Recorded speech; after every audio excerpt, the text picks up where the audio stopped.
हमारे ब्रह्मांड में अरबों तारे और गैलेक्सीज हैं, फिर भी ये इतना डार्क क्यों है?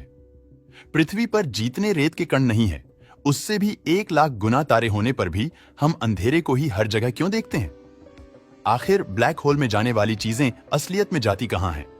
ये सवाल सुनने में जितने इंटरेस्टिंग लगते हैं, इनके जवाब उससे भी ज्यादा इंटरेस्टिंग है। ऐसा इसलिए है क्योंकि इन सवालों का जवाब विज्ञान के सबसे खतरनाक पैराडॉक्स से होता है, जिनकी चर्चा हम आज के इस वीडियो में करने वाले हैं। सबसे पहले बात करते हैं ब्लैक होल इंफॉर्मेशन पैराडॉक्स की, जो कि आज तक वैज्ञानिक के होश उड़ा रहा है। ब्लैक होल ब्रह्मांड के सबसे खतरनाक ऑब्जेक्ट है।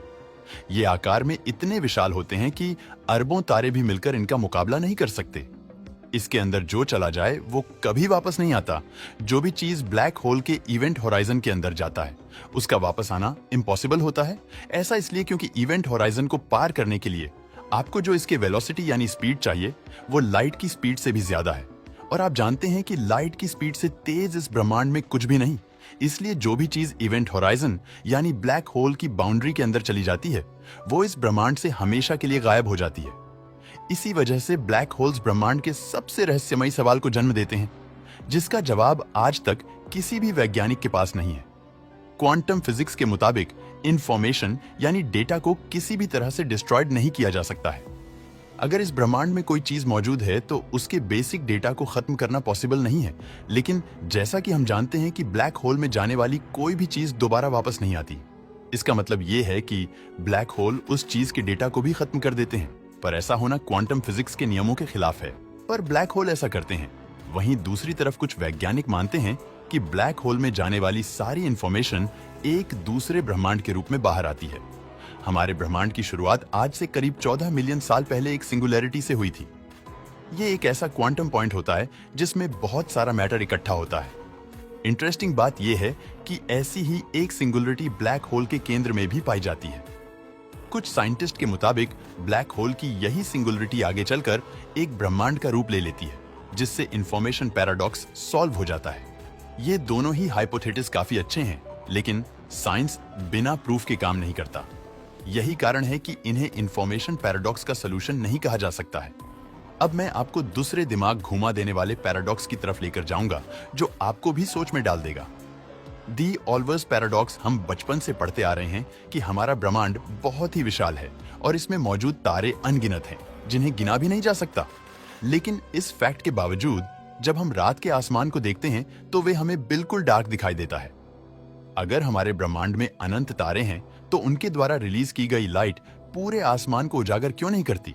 ऑल्बर्ट्स पैराडॉक्स इसी क्वेश्चन पर आधारित है। आइए इसके बारे में अच्छे से जानते हैं। मान लीजिए आपको ये घने जंगल में छोड़ दिया जाता है, जहां चारों तरफ पेड़ों की संख्या एवेनली डिस्ट्रीब्यूटेड है। ऐसे में आपको लाइट की एक किरण भी नहीं दिखाई देगी, क्योंकि उन पेड़ों ने सारी लाइट को ब्लॉक कर रखा होगा। लेकिन अगर इसी चीज को अपोजिट करके देखें तो हमारे ब्रह्मांड में मौजूद अनगिनत तारों की लाइट चारों तरफ दिखाई देनी चाहिए और अंधेरे का एक तिनका भी नहीं बचना चाहिए। लेकिन असलियत में ऐसा नहीं है।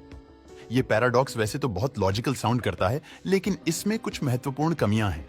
जब ब्रह्मांड को अनंत बोला जाता है तो सिर्फ उसके साइज को कंसिडर किया जाता है। हम ये सब जानते हैं कि हमारे ब्रह्मांड की एज 14 बिलियन साल है, जो कि एक फाइनाइट नंबर है और इस चीज को ऑल्वर्स पैराडॉक्स में इंक्लूड नहीं किया जाता। दरअसल हमारे ऑब्जर्व यूनिवर्स की चौड़ाई 93 बिलियन लाइट ईयर से भी ज्यादा है। यानी अगर आप लाइट की स्पीड से चलते हैं तो इसके एक से दूसरे छोर तक जाने में आपको 93 बिलियन सालों का समय लगेगा। आसान भाषा में कहें तो भले ही हमारा ब्रह्मांड अनंत हो, लेकिन उसका वह हिस्सा जिससे लाइट हम तक पहुंच सके वह फाइनाइट ही है। यही कारण है कि हमें चारों तरफ तारों की रोशनी नहीं दिखाई देती।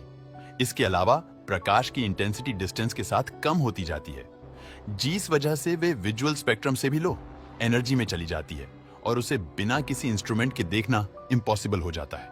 इन्हीं दो कारणों की वजह से हमें रात का आसमान सूर्य की तरह चमकता हुआ नहीं दिखाई देता। दोस्तों, वीडियो पसंद आया हो तो लाइक और शेयर करें। ब्रह्मांड में ऐसे ही बहुत सारे रहस्य दफन हैं, जिनको जानने के लिए कृपया हमारे चैनल को सब्सक्राइब और लाइक करें। Thank you.